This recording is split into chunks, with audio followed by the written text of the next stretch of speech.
rough time frame, would you think? When would you start looking towards that? To be honest. Really? Yeah, I mean, next, like I said, the division right now, there's no one that's like exciting in the division, you know. So for me to go out there and to do that, that would be perfect. So beat Colby Covington, yeah, and then 2024, yeah, go up to middleweight, fight UFC 300, fight the winner of fight the winner of Strickland du Plessis. UFC 300, I like that. That'd be to put me in that card. It would be massive, you know. Conor McGregor has absolutely broken the UFC. He introduced people to something new, and now they will not let it go, even though they are nowhere near his level of absolute stardom. Almost every champion on the UFC roster has mentioned that they want to go up in weight and try and be a double champ. And then you got people like Sean O'Malley taking it even further, calling out boxers to box. And honestly, I don't need too much care. Go let him box Gervonta Davis. Go let him get murdered by a dwarf. Like I said, literally almost every champion on the roster done talked about moving up. Regardless of their popularity, you got champs like Pantoja, who people don't really like for real because, you know, he in a lower weight class. Nobody cares about for those same reasons. Talking about moving up to 135. All the way to the more popular champions like O'Malley or Islam talking about moving up in weight as well. The only problem is none of these champions, except for one, really has the merit to be moving up in weight trying to get a second belt. Alexander Volkanovski is almost thoroughly ran through his weight class, and him moving up in weight trying to achieve double champ status is both understandable and warranted. For the rest of these guys though,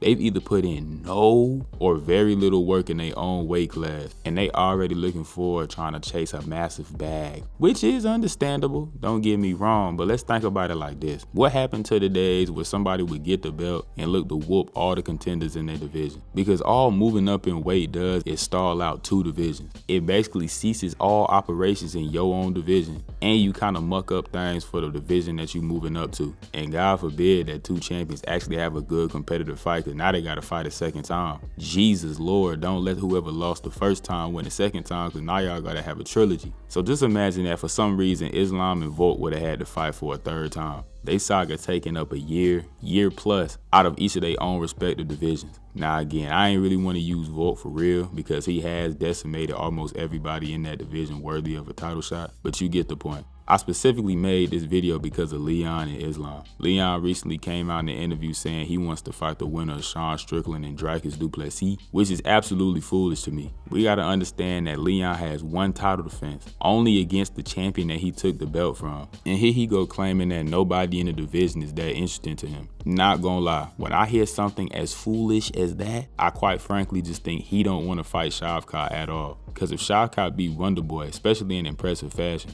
he very well may be next up for a title shot. I understand that nobody really likes Belal, but Belal done beat a lot of guys in the division, and him and Leon themselves do got unfinished business. One title defense, and you already looking to move up in weight and destroy two weight classes. Facts. And as for Islam, listen, he's the #1 pound for pound fighter. He does have some ability to call some of his own shots, but let's not get it twisted. He has 2 title defenses so far, and they're both against a featherweight. I understand he don't want to keep fighting the same people over and over again, but let's be honest, lightweight probably is the deepest division in the UFC, and it's been like that for a very long time. There are a lot of potential guys for you to fight, and considering that skill-wise he is among the best fighters of all time, and already does have a pretty solid resume as far as his greatness goes, we want to see him further that. And the best way to do that, still in my opinion, is to rack up your title defenses. I understand the thing with him and Colby may be a little more personal, as you know, Colby just be talking, and he done talked about Islam for a little while now. But bro, I don't really think anybody cares for real. Now, it will be interesting to see what'll happen if Colby does beat Leon, because the whole Islam and Oliveira thing as of right now, as far as I know, is a wash, because Islam not trying to fight until the summer. So if Colby do beat Leon, I am interested to see if that fight actually ends up happening. All in all though, it just get kind of frustrating hearing all these champs talk about double champ status knowing they ain't did nothing in their own weight division first. Like I said, Conor has completely destroyed the game and everything that they used to stand for. And at the time, nobody probably even knew it. It's just so crazy to think that Sean Strickland, out of all people, is probably the most sane fighter on the roster in any regard, but that's exactly what it's looking like.